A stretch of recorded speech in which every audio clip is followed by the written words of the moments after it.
There it is, the Retronomicon. The words. Right. I have to say the words. Okay. Klaatu Verata Retro? Okay then. Huh?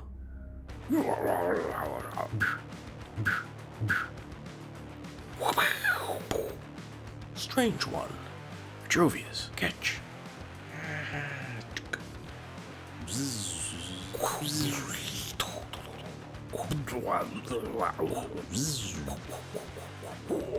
I'll swallow your soul. Swallow this. Hey guys, welcome back to ASMR Retro. Today I'm going to review one of my favorite movies of all time, Army of Darkness, starring Bruce Campbell and directed by Sam Raimi.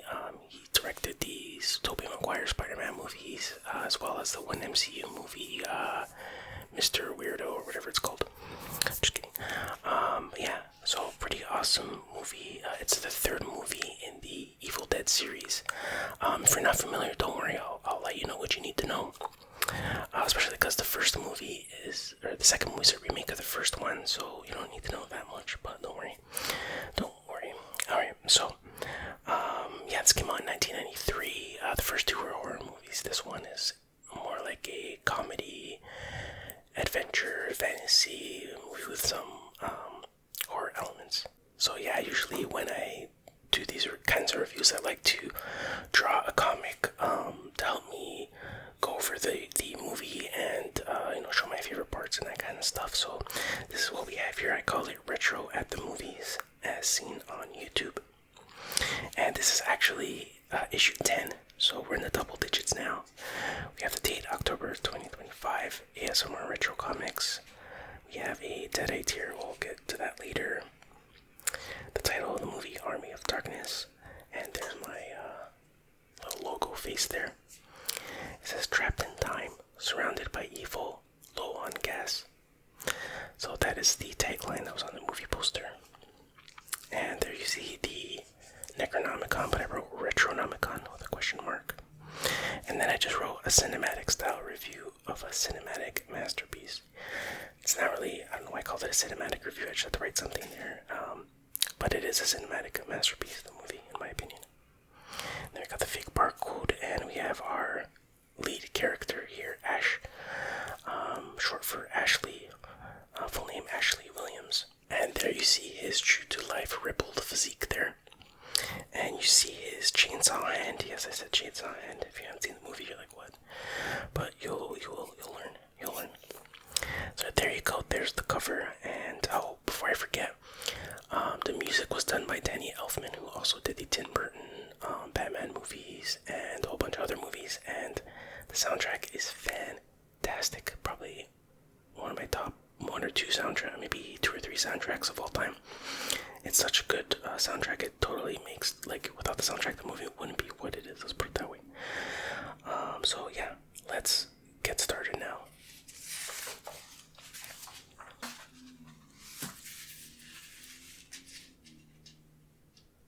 Now I hope you could see this better than my last movie review. I tried to press a little bit harder. I went over everything twice with my pencil.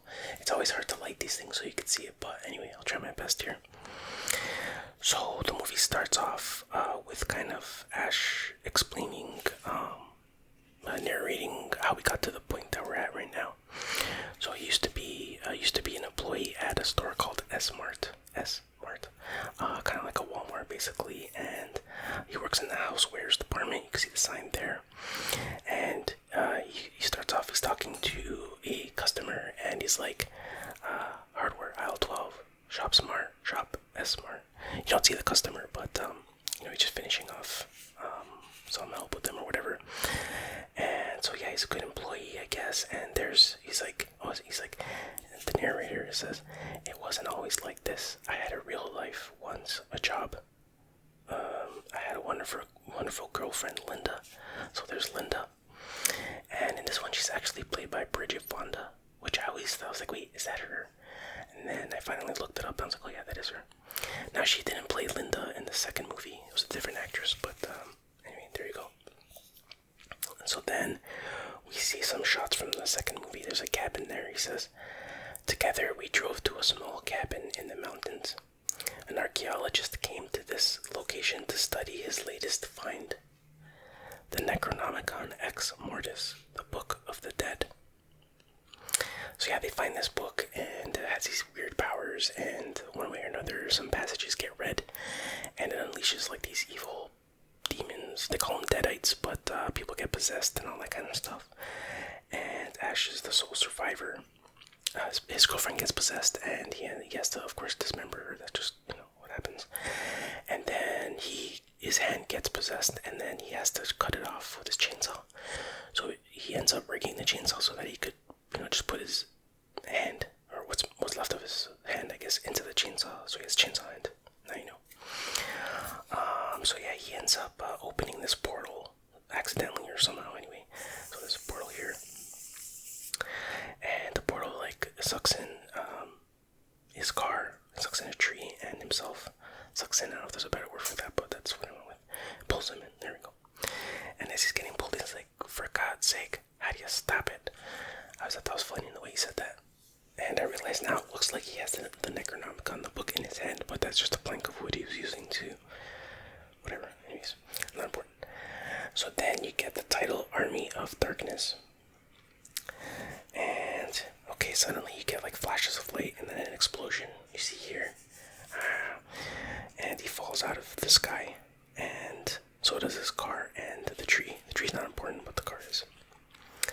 So we realized it's determined that he's in about 1300 AD in England. Anyways, he gets up and he sees all these knights and soldiers and stuff like that around him. And he's like, what the hell? And there's a funny shot of the knights kind of attacking his car. And they're like, oh, some piece of armor this is.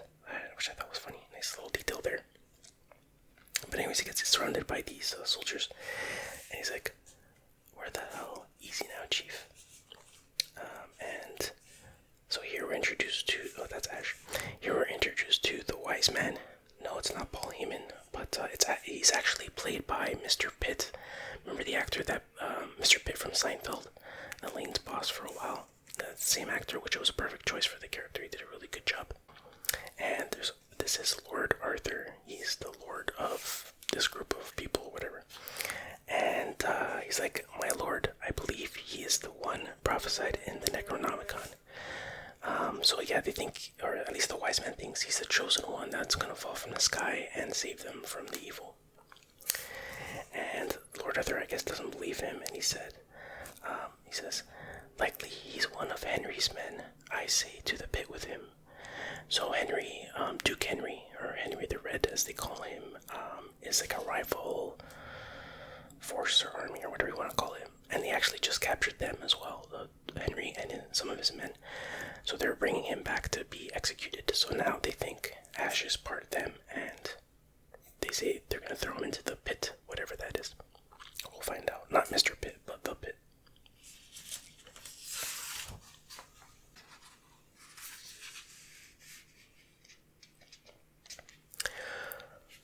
So now we're back at the castle there. Or we're at the castle.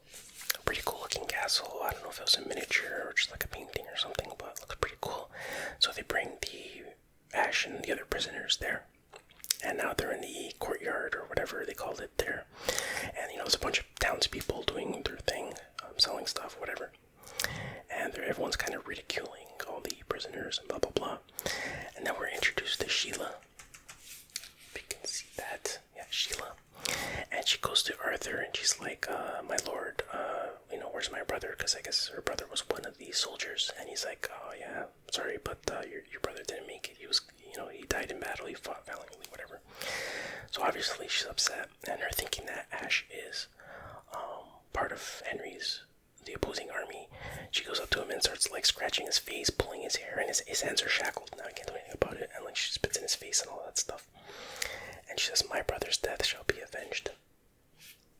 So she's not too happy. So then Duke Henry, there he is there, Henry the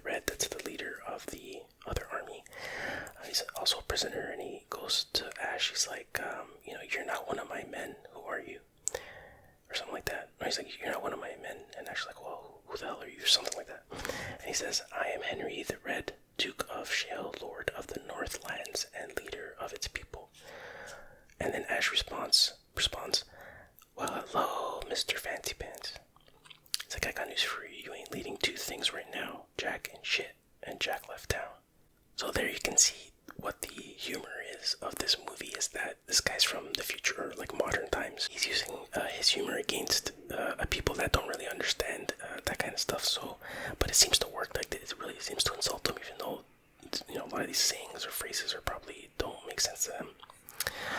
Oh, and by the way, a lot of the catchphrases, there's a ton of them in this movie, but a lot of them were, I don't want to say copied, but Duke Nukem in the Duke Nukem 3D game, it says a lot of the same catchphrases, so obviously it was heavily influenced by this, at least the catchphrases anyway.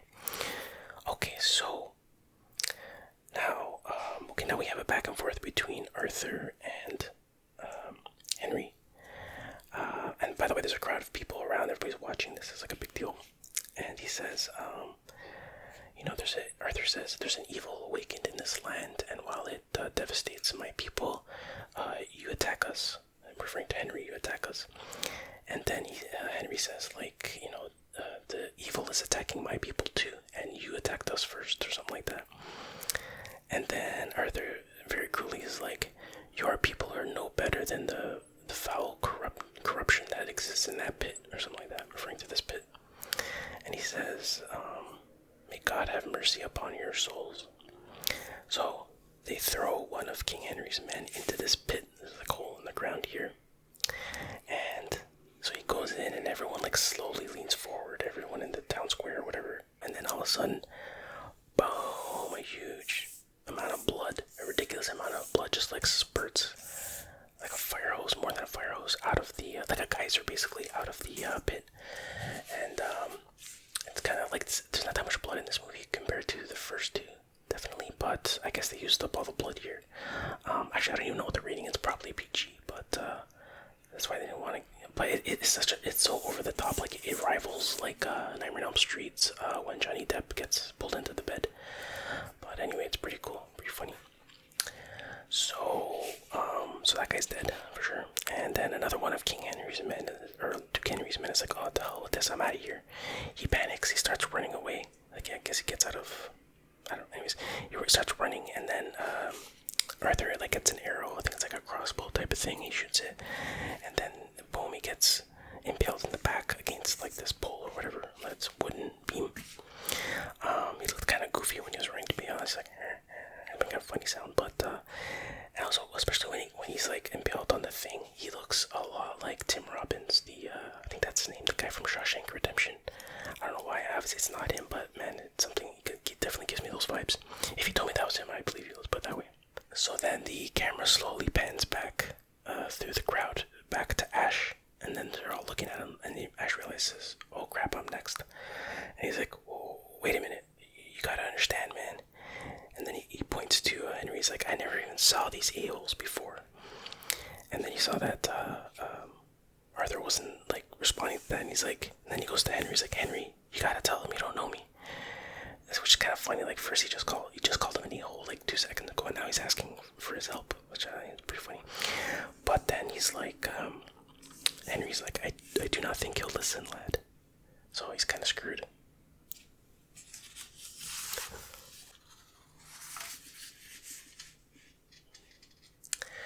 So then, he's like, "You got the wrong guy, you gotta believe me." And then Sheila, she's getting impatient, she gets a rock and bonks it right off Ash's head. So he's like wobbling, he's like mumbling, you got the wrong guy, you got the wrong guy. And then I think someone ends up pushing him into the pit, and so there's water on the bottom. I guess it probably used to be a well or something, but there's water, not like super deep, like knee deep maybe, I don't know. He lands in the water, and there's like spikes on the side of the thing, so we'll see. More comes of that later. So he gets up, he's like, kind of like, "Oh my god," we're looking around, he's kind of freaking out. And then behind him, this like really creepy, like witch kind of hand comes up out of the water, and then goes back down, and he turns around, so he didn't see it, but he like kind of heard something, and then like, "Oh my god, what's gonna happen?"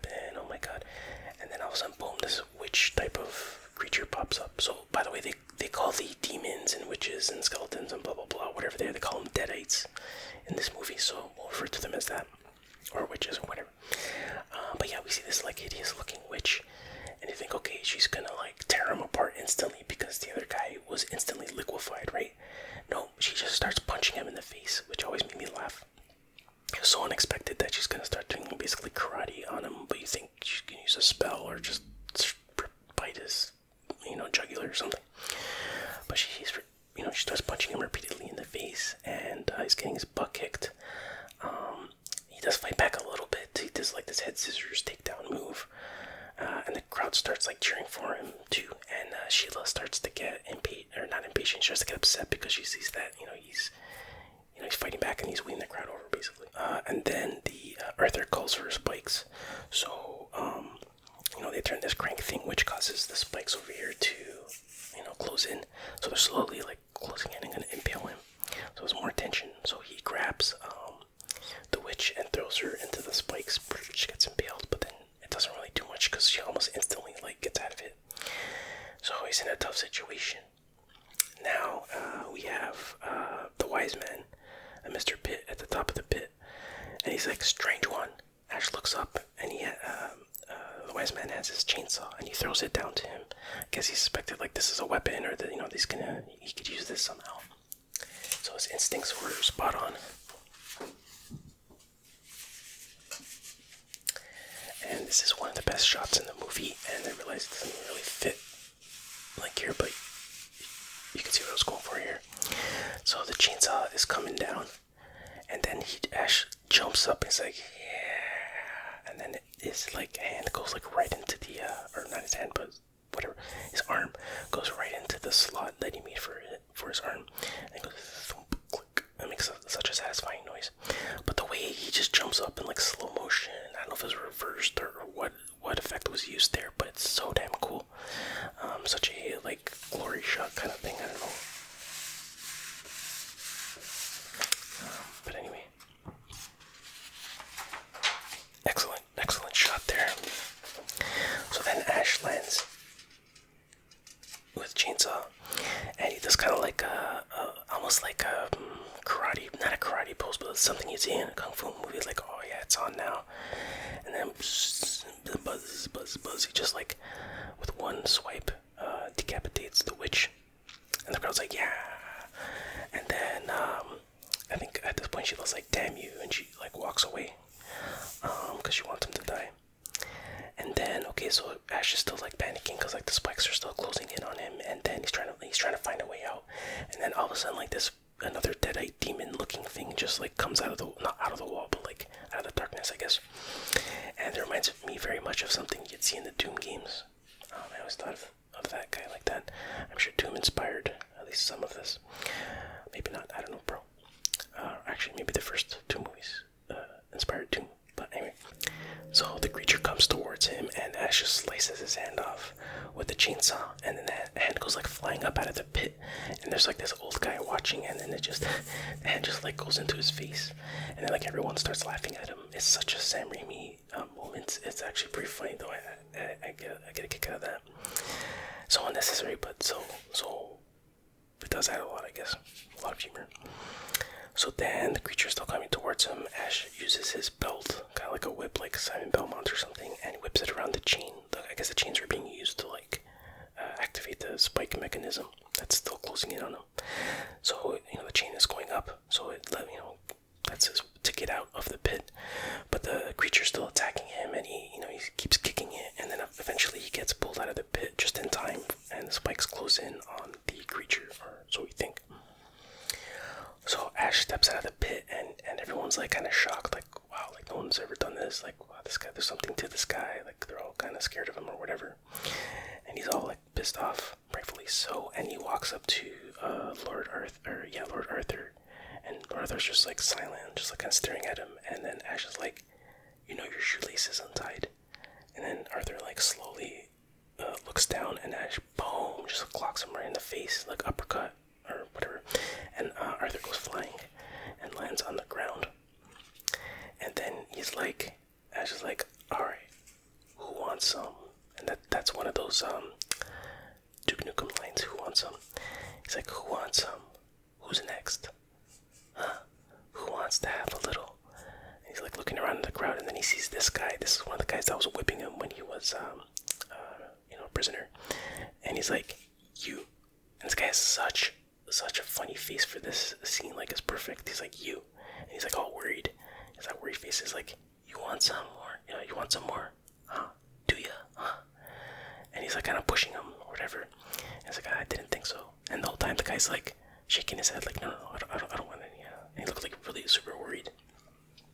It's funny though that when Ash walks away from him, the younger, I I guess they're called squires. They're assistants to the soldiers or something like that. I don't know. Correct me if I'm wrong.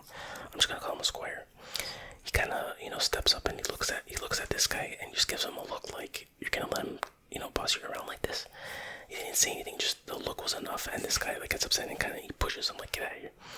Which is funny because he's terrified of Ash, but then he bullies somebody like smaller and weaker than him. But anyways, now Ash is like, he goes up to Duke Henry and he's like, now get on those horses and get out of here. He's like, let them go. Even though, and then Henry's like, happy, sort of pats him on the shoulder, and then he goes up to one of Arthur's soldiers, and, like squeezes his cheeks and like laughs in his face. And then they get on their horse and they get out of there, and he's like, thank you, generous hosts. I always remember that line. But then of course Arthur's like, halt, but they don't heed his word, so they're gone. And then Lord Arthur gets a sword from his sword boy and kicks him over in the process. But anyway, he's like, for that arrogance I shall see you dead. And then suddenly, boom, you hear a huge boom, and Arthur's sword just like snaps in half. And Ash is like, yeah. And then we get to see the source of the boom. It's Ash's double barrel shotgun. I believe it's a sawed-off. He sawed it off in the second one, I guess. Now, the question is, where the hell was this shotgun this whole time? He does have the holster for it, or whatever you call it, in his back.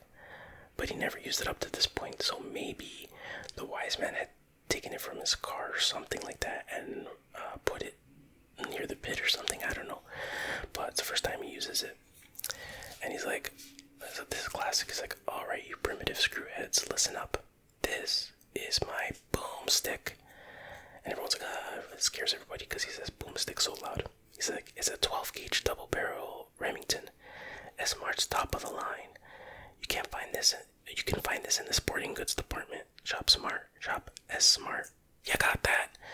It's just so funny how he says, you got that. Like that's so important that they remember that they have to shop smart, shop S-Smart. Because that's like, he probably said that 1,000 times, right? He's probably letting out that frustration. So yeah, there's a boomstick. It's kind of weird though. I'm not sure how he was able to, break Arthur's sword but not kill him at the same time because he's standing right in front of him. So I don't know how that works. But anyways, and then he's like, now I swear the next one of you primitives even touches me. And then all of a sudden you hear roar or whatever. It's the creature that we thought died in the pit, but it comes out of the pit. And Ash turns around and he's like, yeah. And he shoots it, and it like does like 5 backflips and back into the pit.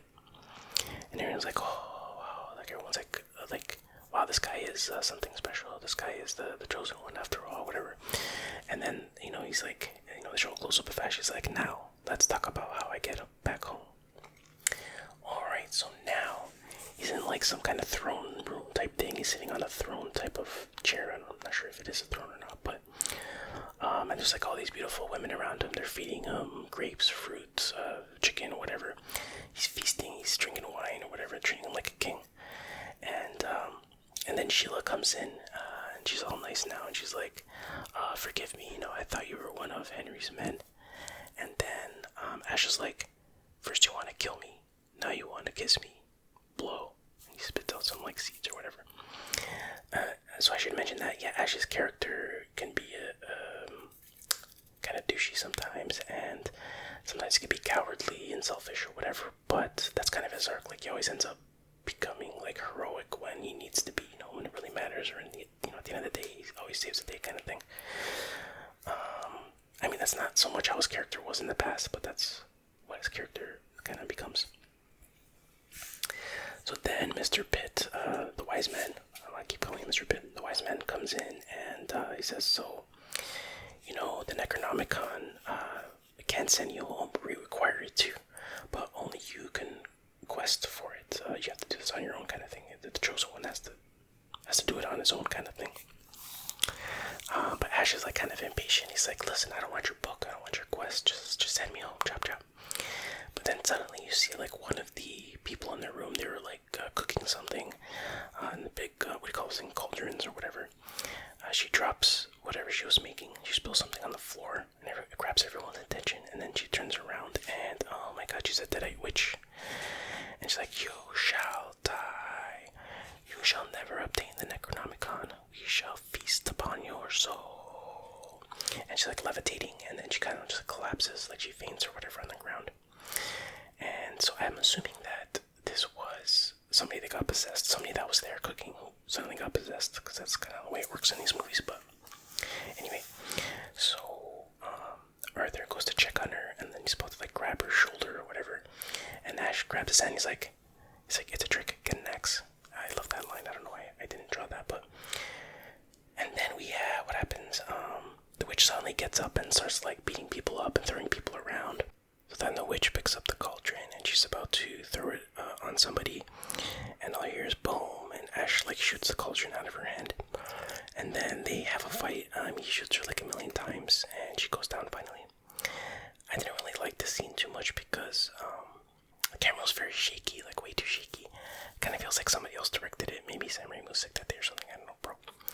And that's why I drew a little Richter scale there, and I put 9.8 on the Richter scale because it was like camera was like shaking too much. But anyway,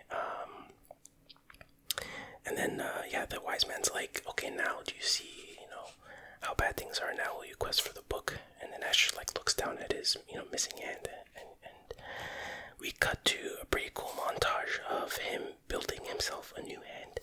So they go into like the blacksmith shop or whatever, and he's like, that one. He points to like what do you call it, a gauntlet, like the suit of armor glove thing. And then he takes that and he has to modify it, right? So you see him like hammering stuff, and I think he's using no, that's another scene. But yeah, it's a cool montage of him building the hand basically, and pretty cool cinematography. They do like a lot of these quick zoom-ins. They do a similar thing, I think, in the second one. But anyway, and then he shows him using the hand, and he uses it to like, there's like a metal cup with something wine in it or whatever. He grabs it and he crushes it with his hand, and he's like, groovy, which I believe Duke Nukem also says. And although it's a montage, but the fact that there was no music in that montage, which is unusual for montages, and although Danny Elfman's music is fantastic, I think it's cool that there was no music in that montage, because there's like there's like a rhythm to the sound effects that they were doing. But anyway, very well made scene. So now Ash is like, it's a little bit later on, I guess, and he's like, putting the finishing touches, tightening some bolts on his new hand. And Sheila comes in the room, and she's like, I hear you're gonna quest for the book soon. I made this for you. I think it's like either like a shirt or like a cape or something. He is wearing a cape after, but something. Anyways, she knit something for him, and he's like, oh, that's good. No, before that happens, she goes to touch something, and he's like, don't touch that. Your primitive intellect wouldn't understand the compositions and molecular structures and whatever. And he kind of like just trails off. So yeah, he's being kind of, not nice. And then she's like, she gives him the sweater or whatever she made for him. And he's like, oh good, my horse could use a blanket. And then she slaps him in the face and she walks away. And then he goes to her and grabs her. And that sounds kind of weird, but grabs her, and then they kiss. So they have some romance there. So then the next day, the next morning, Ash, Pitt, that's the wise man, and some of the other soldiers, like, they ride out to a certain area, and then he's like, the wise man says, this path will lead you to a cemetery. There the Necronomicon awaits. When you retrieve it, you must recite Klaatu, Virata, Niktu. And he's like, and he says, repeat it. And so Ash repeats it, Klaatu, Virata, Niktu. And he's like, again. Ash is like, I got it. He's like, totally loses patience. He's like, if I get that book, you send me back. After that, I'm history. Yeah. So a nice play on words there. But Ash is, definitely not very patient and not very nice with these people. But again, that's part of his arc.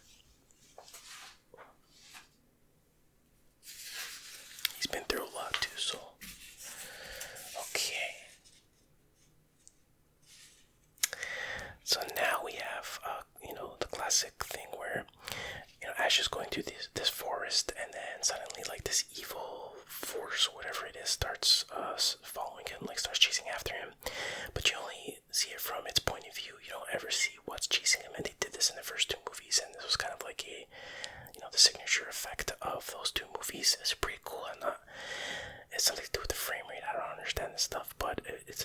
real sense of speed and sense that something is chasing the character. And the cool thing is they never, like I said, they never show what it is in the first two movies or in this movie. I feel like in modern movies they would show what it is and ruin all the what your imagination is coming up with. And it makes a really cool noise, like I can't do it, but so I didn't even bother trying to drive from a point of view shot. Maybe I could have at least tried, but anyways, there's Ash on his horse running away. I just depicted it as arrows, squiggly arrows, and noises, whatever. So it chases him through the forest, and he runs into or rides into a branch. Tree branch falls off his horse into a puddle, which is a recreated shot of one of the first two movies. I think the second one, but anyways. So then he starts running on foot. He's like terrified. He's looking back. It's like, oh my god, this is chasing me. And then he comes to a windmill. Now I'm probably gonna accidentally call this a lighthouse once or twice. I don't know why, but it's a windmill. So he runs inside, he closes the door, and he's like pressed up against the door, and this evil force or whatever is trying to like break in. And it's like a weird cinematography, but in a good way. Like, I don't know what kind of effect they put on there, but it's pretty cool. A lot of the stuff they do is filmed in, they meaning Sam Raimi, and with Bruce Campbell especially, is filmed in reverse or like at a different speed or something. I don't know, and it's interesting, really cool stuff. So yeah, now he's in this lighthouse. Oh, okay, so I should mention this also, that I watched this movie maybe a month ago again, and the version I watched was different. Like, I didn't realize there was an alternate version of the movie, and that's the version I was watching. I know there's an alternate ending, but I didn't know there's an alternate version of the whole movie. And this scene is when I started to notice differences. I was like, hey, what? Wait, this is a different version. So in the alternate version, you see a transition from this part from day to night, kind of like they did in the previous movie. You see like the sun going down. You see like the light, the shadows inside the windmill. I was gonna say lighthouse. In the windmill, like moving across the floor to show the passage of time. You don't have that in this version. So this comic is based on the main original version, I'll call it. But anyways, I'll point out some of the interesting differences I noticed as we go along. So now, Ash, some time passed, and Ash is like warming himself by the fireplace. And he looks in the mirror, and he sees his reflection. Looks like an evil version of him. Like, he has a different expression on his face, and he's moving differently than he is. So that creeps him out. So he runs into the mirror and shatters the glass. So there's glass bits all over the floor, and then he shakes it off and goes back to what he was doing. But then you have it shows like a close-up of the shattered glass bits, and you see all these little versions of Ash come up out of the glass. Really cool, really cool idea. And these guys are like pure evil. They're like very mischievous, kind of like gremlins. They just want to cause mayhem. So as Ash is like kneeling or whatever, crouching by the fire, they get a fork, pick up a fork off the floor, and they're like ramming speed. And they have like a different sounding, like a high pitched voice or whatever, because they're small. Anyways, they poke Ash in the butt, and so I did kind of like a montage of all the things that happened in this part. It's not a montage scene, but so many things were happening. Ash picks up a fork and he throws it at one of them, and he impales one of the mini Ashes on a table leg. The mini Ashes manage to prop up his shotgun and fire it, but obviously it misses him. And then Ash is like, starts going, London Bridge is falling down, like he's gonna like crush them with his feet. But then one of the mini Ashes puts up like a nail on the floor, and he steps on it. And then he falls forward, and his face lands on the like the stovetop, which was on at the time, and his face starts sizzling, and it's like stuck to it. And so he uses like he grabs like a spatula or whatever to like you would flip a hamburger to like get his face off. But his face is like perfectly fine. There's not even a burn mark, which we'll see in a second. They could have totally had his face burned, but anyways, you'll see what I mean. And then he slips on the floor, falls on the floor and passes out. Now in the alternate version, there's more shots here. Like, there's a bucket of like oatmeal or something that falls on his head, which is not in this version, and some of it falls on the floor. That's why he slips. He slips on that oatmeal or whatever it was. There are some other shots, like one where he almost flips upside down, like some interesting looking shots. I'm like, wow, why didn't they keep that in? And that was pretty cool. But anyways, so Ash wakes up and he's tied to the floor. He's like, I think he says something like, oh, what a horrible dream. He's like, oh, wait a minute, I can't move. He notices that, he's tied his whole body, like this bunch of ropes that they tied him down with. And then they plug his nose, and then one of the mini ashes dives off the table and into his mouth. Like, he had to open his mouth to breathe. So, he ended up swallowing it. And you could hear it, like, causing havoc in his stomach, laughing, and, like, causing him pain. So he's like, oh, yeah. He gets the teapot or whatever that was on the stove, and he's like, how about some hot chocolate, huh? So he starts, like, swallowing this, like, boiling hot water, and he's like, starts, like, laughing like a maniac. And then you can hear, like, the mini Ash in his stomach, like, squeal as if, he got burned to death or whatever. Which you think that would burn Ash's mouth, but anyway. Again, they could have, kind of. I'll explain in a second.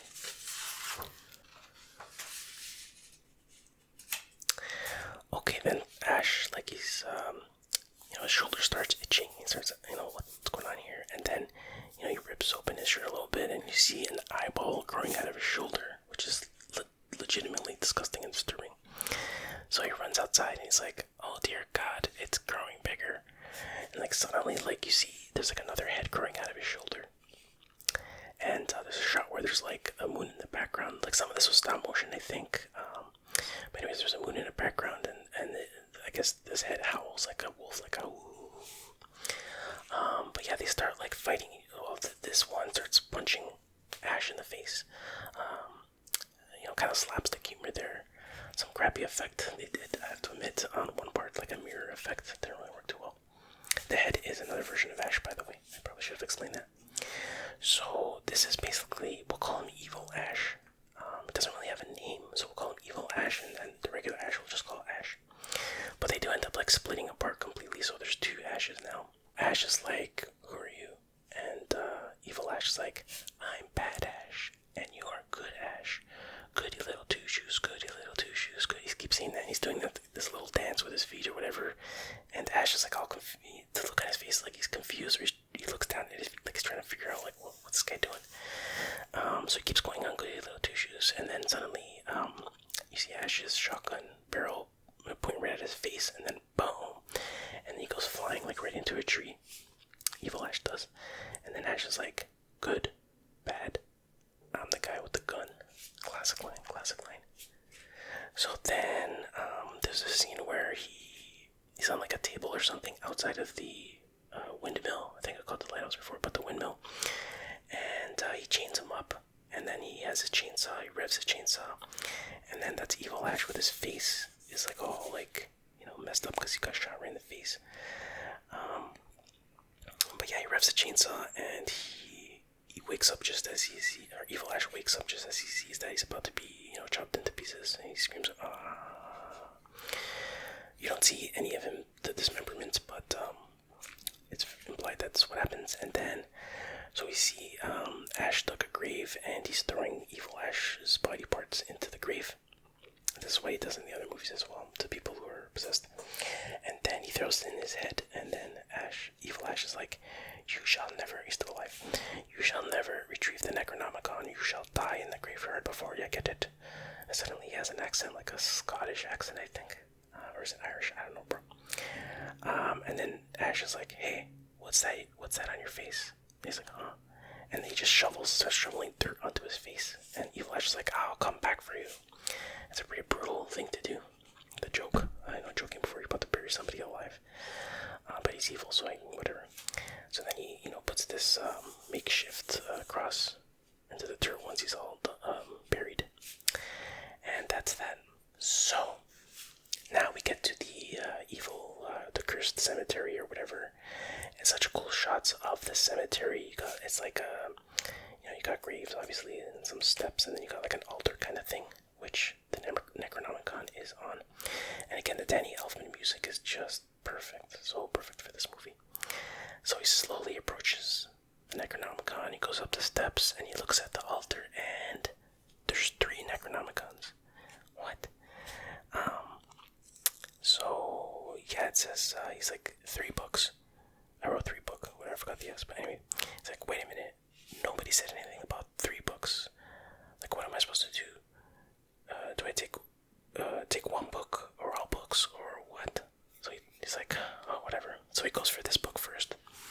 He opens cover, and it's like there's this like huge hole that's like sucking everything in. Yeah, sucking is the best word for that. It's just sucking him in, and like with a great force, and so much so that his hands are like stretching out. Very like Warner Brothers-y, but I find that terrifying. Like that whole like and just like getting pulled in or whatever. That would be terrifying. But anyways, he gets completely pulled in. You see him go head first, and then the book closes in on him. And then it's just like silent for a while, and then all of a sudden he opens it up, and he's like pulling himself out head first out of the hole. But because the force is so strong, it stretches his face like this. So then he just like shakes his head, and then it changes a little bit more normal. He shakes it again, a little bit more normal. Then he shakes it a final time, and he gets his normal face back. And he's like, "Whoa, wrong book." So yeah, very like Warner Brothers-y type of humor there, which I don't mind for this movie. It works, you know. But yeah, so that was the first book. Obviously, the wrong book. So then he's like, okay, he's gonna go for the next book. But then he looks at the book that's like a little bit higher up, and he's like, changes his mind. Okay, maybe I'll get this one. But then as you can see it in his face, like he's not saying anything, but you can see in his face is like, no, you're not gonna fool me. I know it's. He goes back to his first choice or whatever. It's a very cool expression. Very well done on Bruce Campbell's part. So he tries to grab the second book, but it ends up being alive, and it bites because the book is, the cover of the book is like a face, and the mouth bites his hand. Chomp. He starts screaming. He's like, and then he throws it up in the air, and it's kind of like a bat. It starts flying towards him and starts biting the back of his neck and all that kind of thing.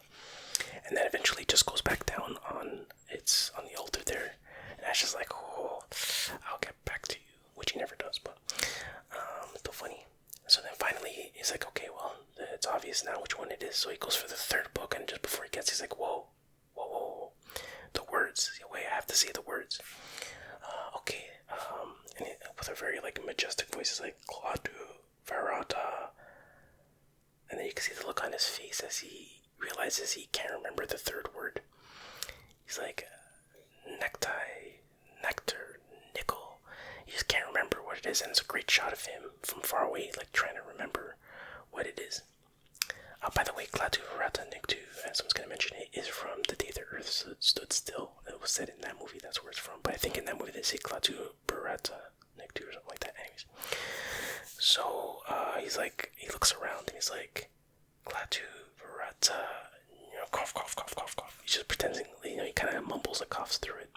And he's like, you kind of hear like a very distant, like rumbling of thunder after that happens. But he's like, okay, good enough. So he goes to grab the book, and then suddenly, boom, like he's, everything starts rumbling, and all these graves start like exploding and just flying up in the air like a rocket, and there's like lightning and stuff. And he's like, hey, wait a minute, I said the words, I said them. Obviously he didn't, but he's like, oh crap. So he tries to get out of there, and he runs through the cemetery, and then all these like skeleton hands come up out of the ground and pull him to the ground, and they're holding him. And then there's like quite a long like slapstick Three Stooges style things where like, when someone tries to poke your eyes and you go like this, and then two skeletons come from the side and poke his eyes, and that kind of thing, which is fine, but I feel like it lasted way too long, in my opinion. I know Sam Raimi's a big fan of that kind of stuff, but anyway. And there's one like grabbing his tongue and stuff like that, and then one like grabs his nuts too. But anyways, he eventually gets out of that, gets up, he runs back to his horse, and he's like, I'm through being their garbage boy. I want back, like in the deal, yeah.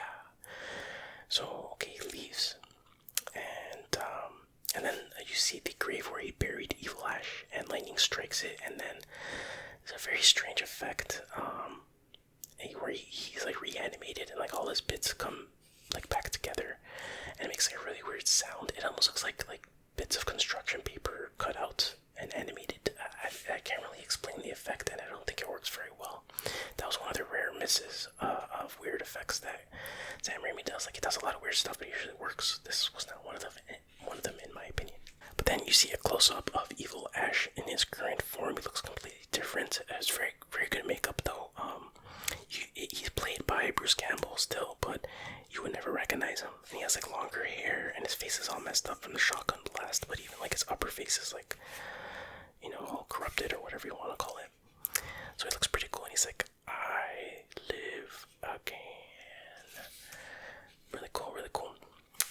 Ash gets back to the castle. He's in the courtyard. He's all exhausted. He gets off his horse. He's walking through the courtyard, and everyone's happy. He's like, "Hey, you got the book! You got the book!" And everyone's coming up to him to like greet him and congratulate him. And he's like, "Get the f out of my way," because he just wants to get to the water trough or whatever and pour it over his head. He's like exhausted. He doesn't want to deal with people. It's pretty funny.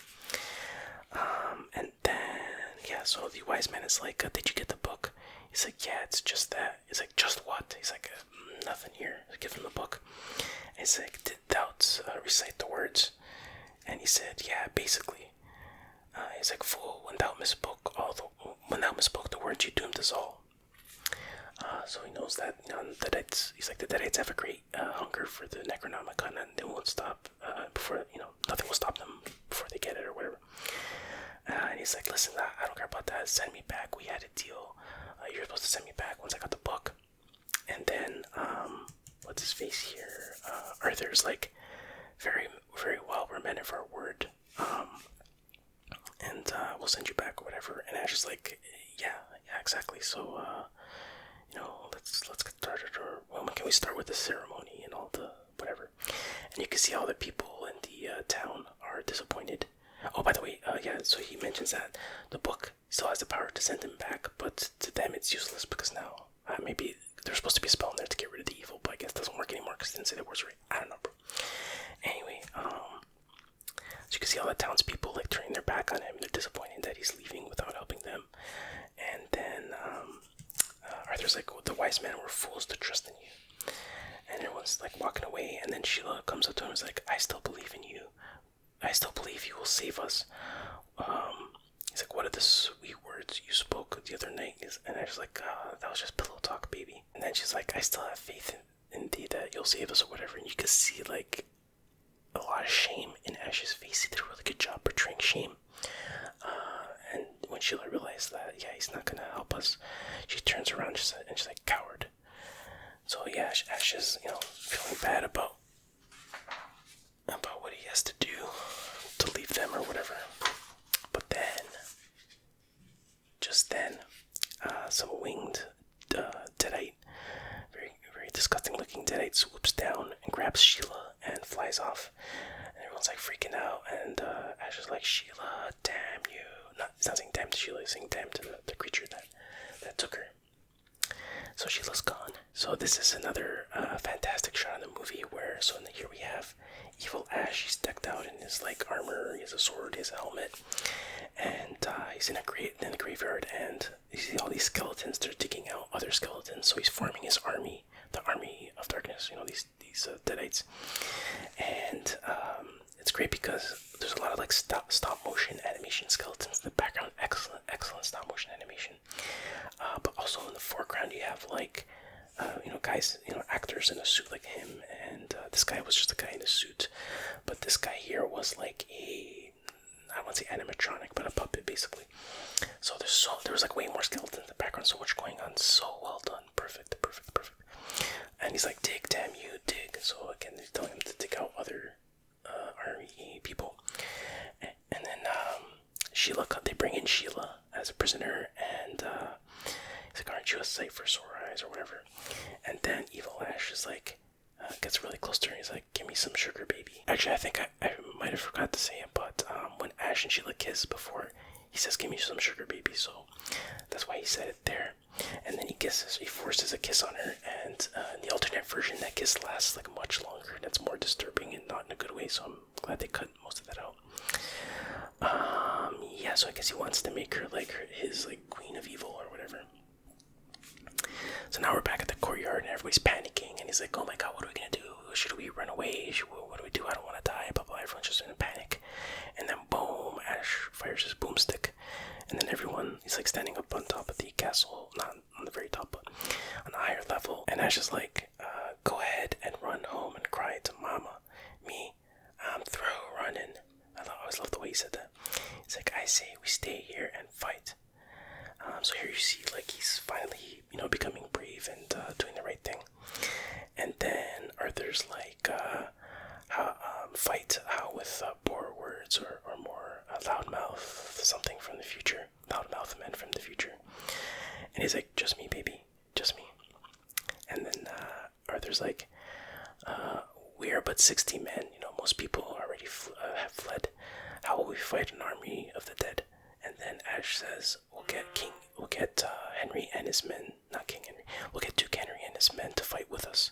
And he's like, now, who's with me? And then people are reluctant, but eventually they start, stepping forward, and then they all end up hailing him. He's like, hail, hail, hail. So then we cut back to the cemetery, and you see evil Sheila.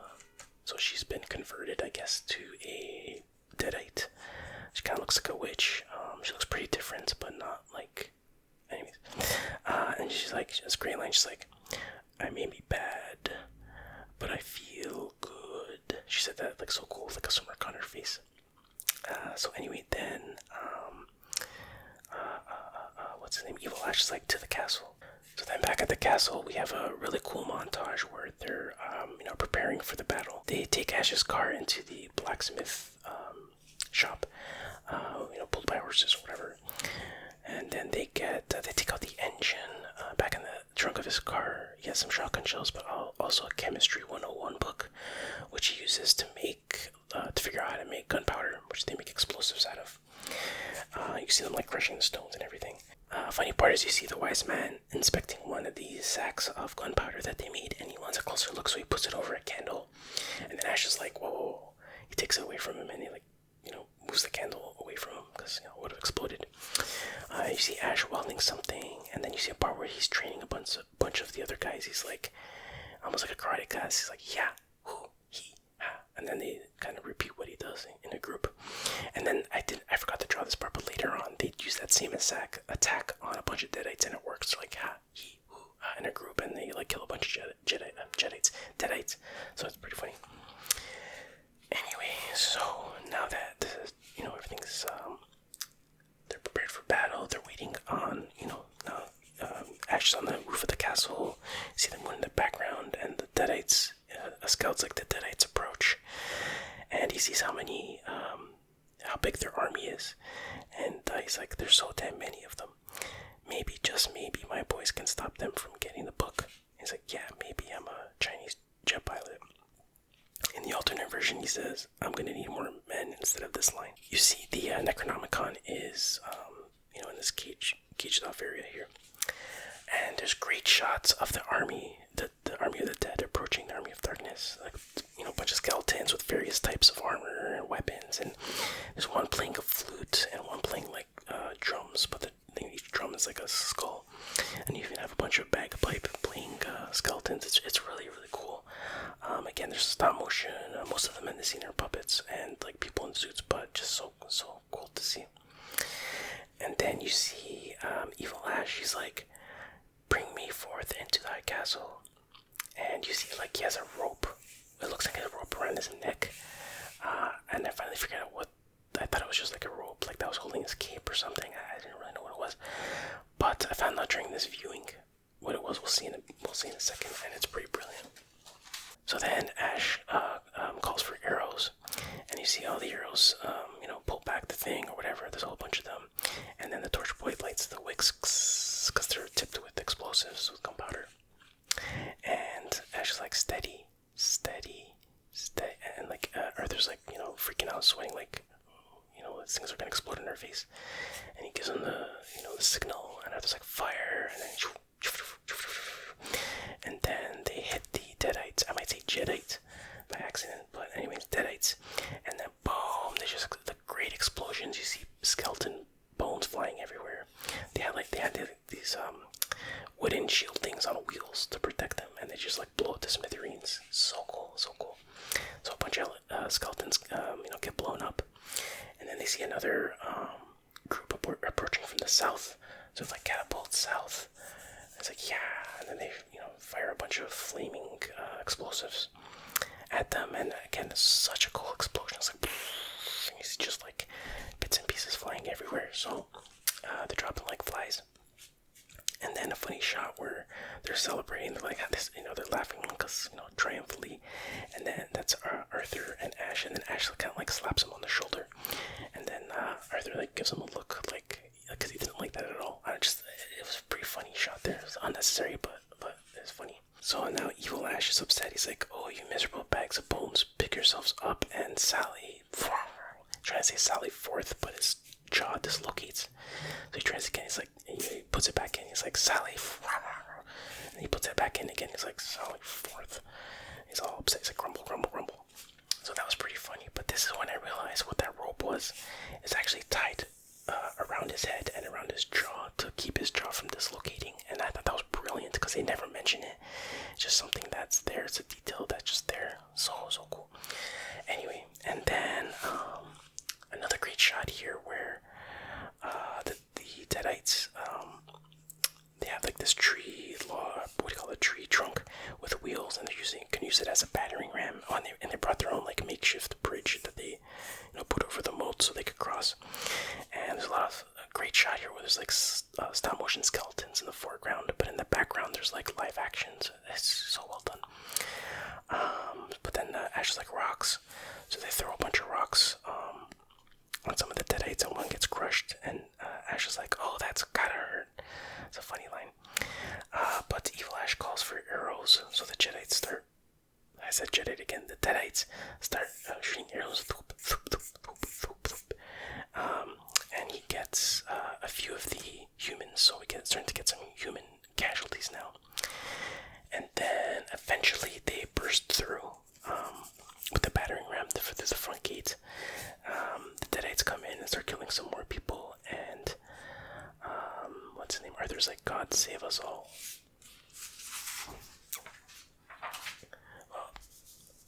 Well, God doesn't save them, but Ash does.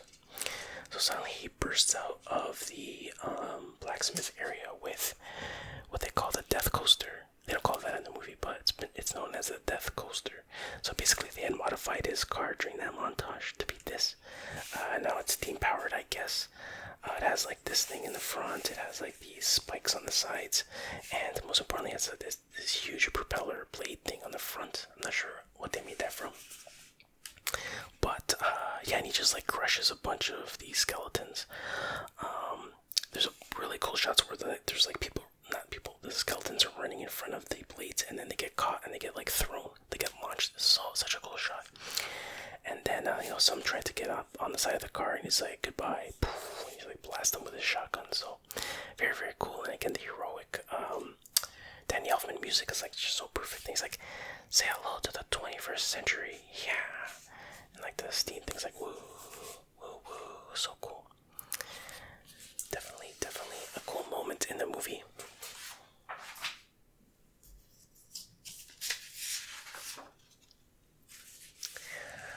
Now there's so much stuff happening in these last scenes in the movie, so much action, so much skeletons being crushed and stuff like that, but I couldn't possibly depict all of it, so I just, did the key moments here. And then Ash sees evil Sheila in the distance, but she looks normal, and she looks, beautiful, and her hair's flowing in the wind, whatever, and it's like slow motion and all that stuff, and Ash is like, "Sheila."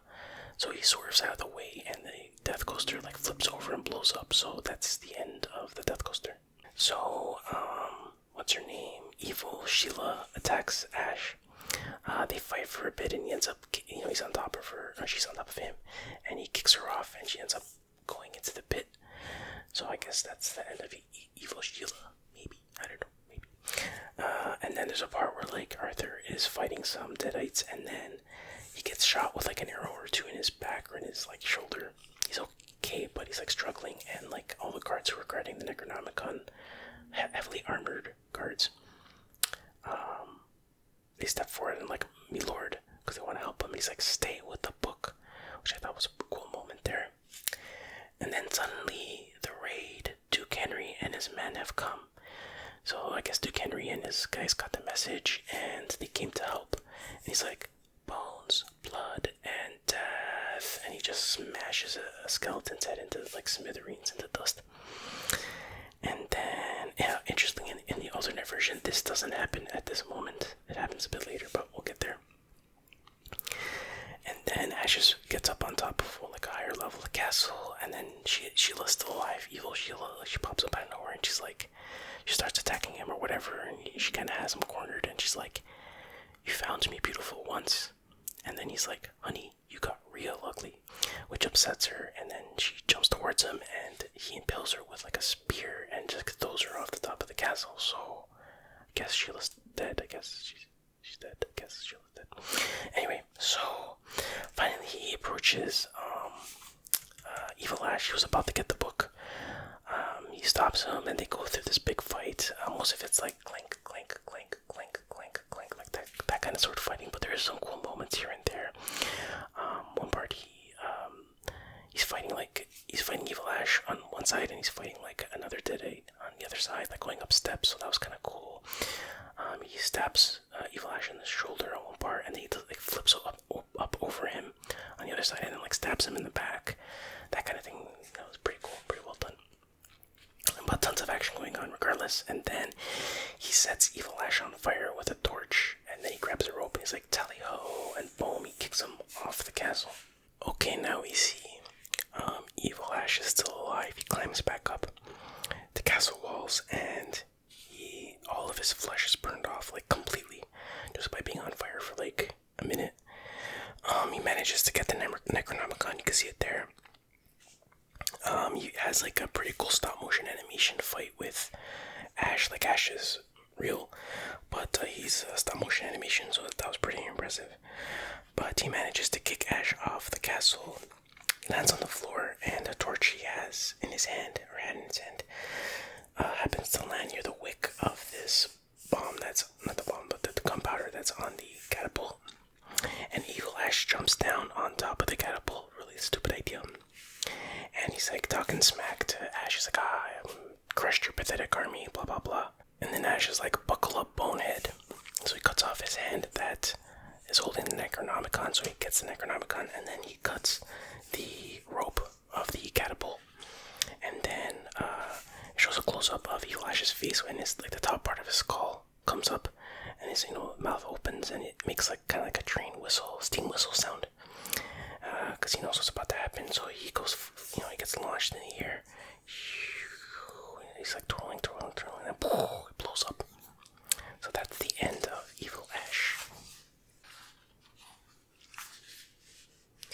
And then you see everybody's happy. Arthur and Henry embrace. You think they're gonna fight for a second, but they're like, screw this. And then Ash and Sheila's okay. Obviously, she turned back to normal. So I guess if somebody gets possessed, you just impale them and throw them off a castle wall, and they're fine. But yeah, they're fine. They kiss, and then they go. And the next day or whatever, the wise man gives Ash this potion. It's like, remember, he's like, this potion will send you back to your time, blah, blah, blah. Remember, you must recite the words exactly. And then it shows Ash ride off alone. I guess he has to go somewhere and, drink the potion. Now we're back into modern times, and Ash is, finishing telling the story to his co-worker. He's back at S-Mart, and he's talking to this guy, nerdy-looking guy here. This is actually Sam Raimi's brother. And he says, I could have stayed, could have been king, but my place is here. And this co-worker's looking very bored. He's like, obviously not believing anything he's saying. He's like, did you say the words right this time? And he's like, basically I said them, yeah, basically. And then later you see a female co-worker who likes Ash, and she's like, that story about how you almost became king. He's like, I think it's kind of cute. And he's like, yeah. And then suddenly, like, all this wind and flashing lights start, and something creepy's going on, and you see this female shopper turn around, and you can see she's actually, I guess she gets possessed or whatever. She's a deadite, and then she thwacks Ash, and he goes flying into the sporting goods department, I guess. And the deadite picks up a cash register. She's about to throw it at that female coworker, but Ash suddenly shoots it out of her hand. He grabbed one of the rifles I think it's a rifle, in one of the gun case behind the counter. And he's like, lady, I'm afraid I'm gonna have to ask you to leave the store. That's a great line. And she's like, who the hell are you? And he's like, the name is Ash, housewares. So basically, she's like that time's version of a Karen, the 90s version of a Karen, but the perfect Karen. And she's like, I'll swallow your soul. And he's like, come get some. And then he jumps onto this cart here. It rolls forward. Well, first he throws his gun in the air. He jumps on the cart. He rolls forward and then he catches the gun. Completely unnecessary, but cool. And then he starts blasting her. It's a really cool scene there. He blasts her like 1,000,000 times. And then she falls to the ground dead. And then Ash narrates, "Sure, I could have been king, but in my own way, I am king."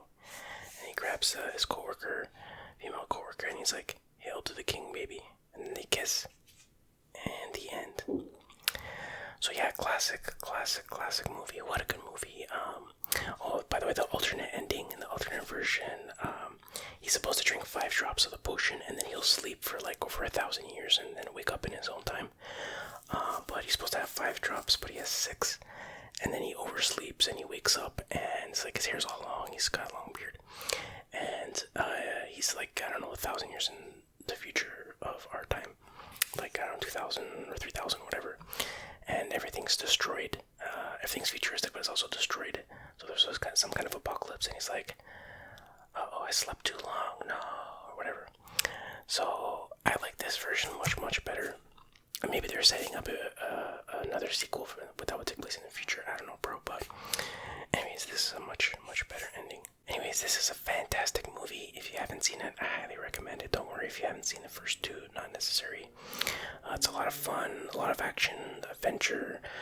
There's fantasy elements, horror elements, and it's really funny. So, and just had that attitude that was like a big thing in the 90s, but not like cheesy attitude. You know, some people overdid it with a fake attitude. This was like actually really cool. So you should go out of your way to check it out. But yeah, and I think that'll do it this year for the spooky season, Halloween, October specials or whatever. Thank you very much for watching it, and have a safe and fun Halloween, and I'll see you guys